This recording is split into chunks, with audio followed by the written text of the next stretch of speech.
C court ವಿಚಾರದಲ್ಲಿ ನಾವು ಆ ರೀತಿ ಮಾತಾಡೋಕ್ಕಾಗೋದಿಲ್ಲ. ಅವ್ರು ಯಾವ ರೀತಿ ಪರಿಗಣನೆ ಮಾಡಿ ಅನುಮತಿ ಕೊಟ್ಟಿದ್ದಾರೆ ಅದು ಕೋರ್ಟ್ ವಿವೇಚನೆಗೆ ಬಿಟ್ಟಿದ್ದು. ಅದನ್ನು ಬಿಟ್ಟು ಮತ್ತೇನಿದೆ ಹೇಳಿ.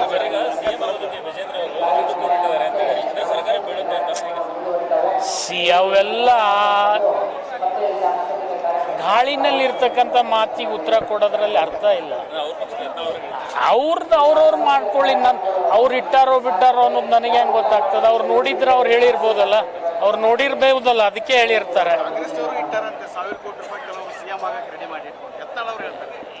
ಅಲ್ರಿ, ಅದು ನಾನು ಹೆಂಗೆ ಹೇಳಿ? ನಮ್ಮ ಕಾಂಗ್ರೆಸ್ನಾಗಂತರೂ ಆ ಕುರ್ಚಿ ಖಾಲಿ ಇಲ್ಲ, ನಮ್ಮಲ್ಲಿ ಯಾರು ಇಡುವಂಥ ಪ್ರಶ್ನೆನೂ ಬರೋದಿಲ್ಲ, ಇಡತಕ್ಕಂಥ ವಿಚಾರ ಮಾಡೋದಿಲ್ಲ ನಮ್ಮ ಪಕ್ಷದೊಳಗೆ.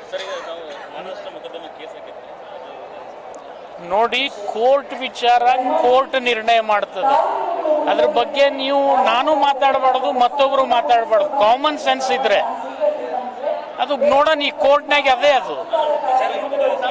ಅದು ಪ್ರಚಾರ.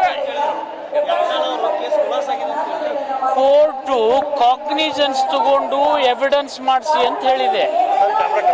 ಅದರ ಅರ್ಥ ಕೇಸ್ ನಿಕಾಲ್ ಆಗ್ಯದಂತಿಲ್ಲ. ಕೇಸ್ ನಿಕಾಲ್ ಆಗಿಲ್ಲ. ಅದನ್ನ ಪ್ರಚಾರ ಮಾಡ್ಕೊಂಡ್ರೆ ಅವ್ರ ಮರ್ಜಿ, ನಾನೇನ್ ಮಾಡಕ್ಕಾಗತ್ತೆ? ಕೋರ್ಟ್ ಅಂದ್ರೂ ಕೇಸಲ್ಲಿ ಇದೆ, ಇಷ್ಟು ಮಾತ್ರ ನಾನು ಹೇಳಬಲ್ಲೆ.